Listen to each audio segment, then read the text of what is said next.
What is up, players? It's War Boss Tay up in this mug. Welcome to a video series. I'm going to be doing all about these, the Knights of the Realm on foot for the Bretonnian army in the game Warhammer the Old World. This is a very special unit because it was the first new unit that Games Workshop had produced. Whole new sculpts, a whole new production just for this unit so that they could introduce it into the Warhammer the Old World game. They didn't exist in Warhammer Fantasy in this state. It's a multi-plastic part kit where you can build 20 of these Knights of the Realm on foot, and you can get a box for your very own for the low price of $84. Woo!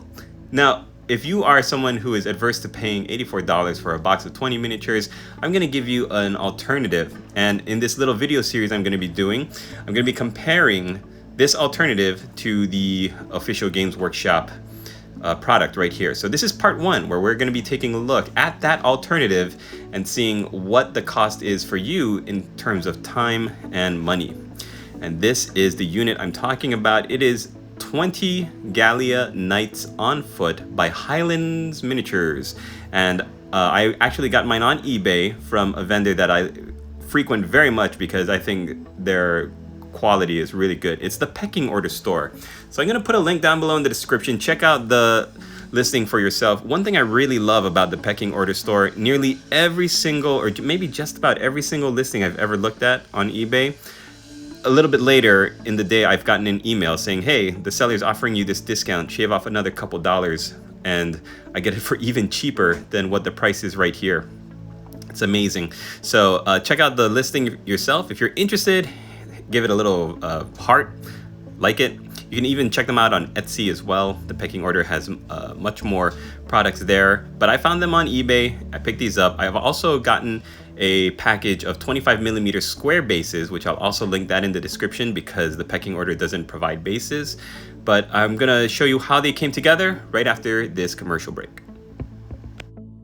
So I hope you take a look at my channel membership, what I'm offering for as low as $1.99 a month. You could be supporting my studio and you would be getting badges, priority comments, members only polls, and moving up the tiers. If you do want to support my channel in a more substantive way, then I would be offering you all of the ebooks that I've written, as well as a consultation phone call with myself that we could talk about any projects you've got and what I would do if I was in your place, helping you paint your projects, and finally your own personalized mini. So hope you consider all this. Thanks for watching again. We'll see you in the next video. So here we are using just my order from the Pecking Order store, as well as the 25mm bases that I purchased through Amazon. This is a unit of 20 Knights of Gallia on foot. Just like the Knights of the Realm on foot, you are going to be getting 2 extra bodies, a trumpeter as well as a standard bearer. Now the great thing about these sculpts is that all I had to do for this guy was glue on his shield and his head. Everything else was already assembled. All the little bits on the belt, the torso, the arms, the legs.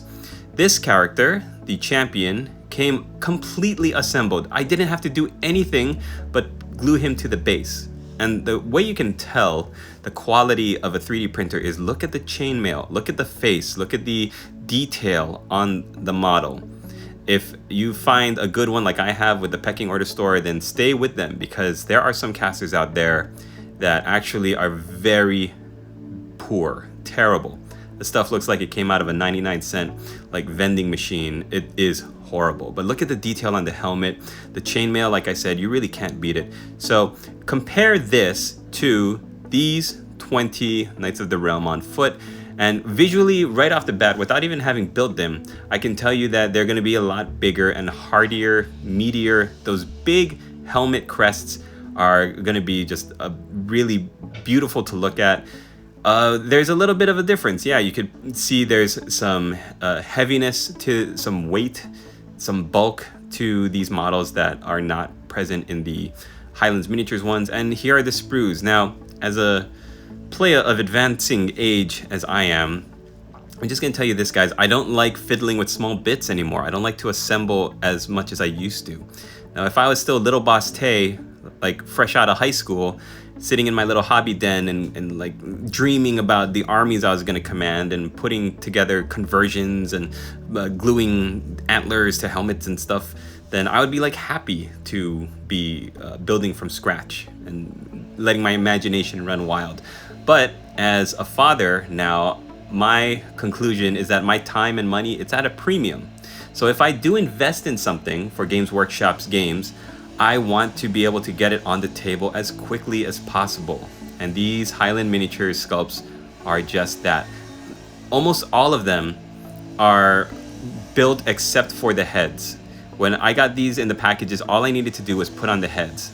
Another thing Pecking Orders does really well is that they cut off and cut away any of the posts, the resin posts. You don't have to worry about little extra bits of flash. There might be some that they've missed, but overall, it's amazing how you can just really take these guys, glue them on a base, throw a head on the top, and you've got a miniature that's ready to go.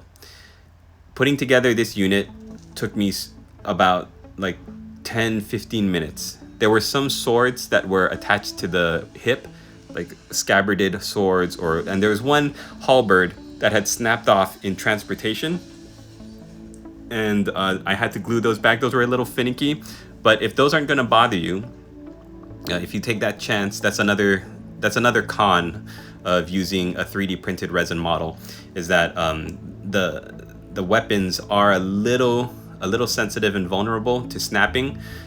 But once you've got them and you've built them up, and you're not going to be tossing them around, like you take care of them, they're not going to be breaking on you. If you do drop them from the table, you might snap off like a halberd or a sword, and just glue it back on with super glue. So for gluing the heads on, as well as gluing the models to the plastic bases, I used super glue as well as a super glue activator by Bob Smith Industries. I'm going to link both of those down below in the description. You might notice in the background I'm showing off the other models I got from Highlands Miniatures just to compare. That Lord on the left is the Duke of Gallia on foot model that I got, and I think I paid less than $10 for him. It's amazing when you consider how much Games Workshop is asking for the brand new Paladin or Questing Knight on foot. How much cheaper this guy is. He's not as detailed, but he's perfect to represent a Bretonnian lord. And then, of course, how could I forget Sir Chungus, whom I unboxed and reviewed and assembled on video a couple videos ago. He's the perfect unit filler.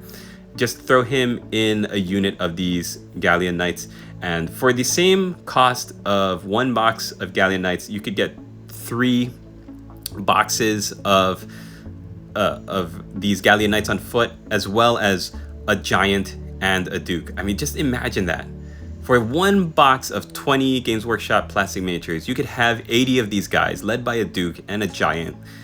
It's absolutely unreal how much you can save. And that's what gaming on a budget in this day and age is all about. Finding things that work for you, for your time and your money, because I'm not going to be spending all this money to build out an army that I can just as easily invest into a lot more miniatures and save my sanity. So let me know what you think. Leave me a comment down below. Hit the like button before you go. Thanks for watching, everybody, and we'll see you in part 2, where I'm going to be unboxing the Bretonnian Knights of the Realm on foot. Latest, players!